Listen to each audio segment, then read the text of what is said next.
Hello viewers, আপনাদের সকলকে স্বাগতম জানাচ্ছি আমার এই চ্যানেলের আরও একটা নতুন ভিডিওতে। আজকের ভিডিওতে আলোচনা করতে চলেছি ইবিএল এবং দারাজের কোলাবরেশনে লঞ্চ হওয়া dual currency prepaid visa card কিভাবে আপনারা ফ্রিতে নেবেন এবং সুবিধা অসুবিধা কী আছে তা নিয়ে বিস্তারিত জানতে পারবেন এই ভিডিওতে। তো কথা না বাড়িয়ে শুরু করা যাক আজকের ভিডিও। সবার প্রথমে আপনাদের ফোনের দারাজ অ্যাপে লগ ইন করবেন। যদি কোনো অ্যাকাউন্ট না থাকে তাহলে অবশ্যই একটা অ্যাকাউন্ট ক্রিয়েট করে নেবেন।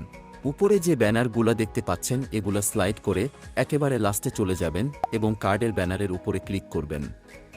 এখানে ভিডিওর নিচে যে অ্যাপ্লাই অপশন আছে ওই অ্যাপ্লাই অপশনে ক্লিক করবেন। অ্যাপ্লাই অপশনে ক্লিক করার পর দেখতে পারবেন যে আপনাদের সামনে একটি ফর্ম চলে আসছে। এখান থেকে আপনারা প্রিপেইড কার্ড এবং ক্রেডিট কার্ড দুটোই অর্ডার করতে পারবেন। আমি প্রিপেইড কার্ডের জন্য অ্যাপ্লাই করব, তাই প্রিপেইড কার্ডে সিলেক্ট করলাম। প্রথমে আপনার কাছাকাছি ব্রাঞ্চটি সিলেক্ট করবেন। আমি প্রাইভেসি ইস্যুর জন্য আমার ইনফরমেশনগুলো হাইড করে দিয়েছি। এরপর আপনার এনআইডি কার্ড অনুযায়ী আপনার নাম, এনআইডি নম্বর এবং মোবাইল নম্বর এবং একটি জিমেইল অ্যাড্রেস দিবেন।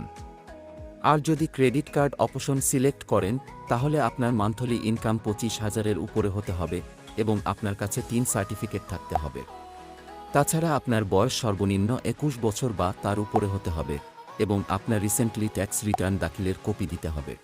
আপনার সব ইনফরমেশন দেওয়া হয়ে গেলে এরপর সাবমিট অপশনে ক্লিক করুন। এরপর আপনাকে ইবিএল থেকে এরকম মেসেজ অথবা সরাসরি কল করা হবে, জানিয়ে দেওয়া হবে। এখন এই কার্ডের খারাপ দিক এবং ভালো দিক নিয়ে আলোচনা করা যাক। এই কার্ডের ভালো দিক হচ্ছে এটি একটি ডুয়েল কারেন্সি ভিসা কার্ড, দেশ এবং দেশের বাইরে ব্যবহার করতে পারবেন।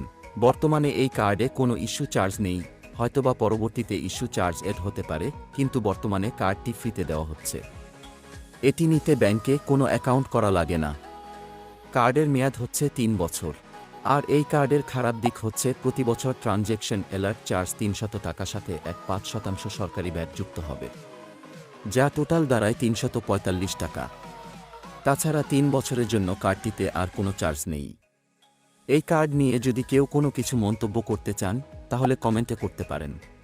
আজকের মতো ভিডিওটা এখানে শেষ করছি। দেখা হবে অন্য কোনো একটা ভিডিওতে, ততক্ষণ পর্যন্ত ভালো থাকবেন। আল্লাহ হাফেজ।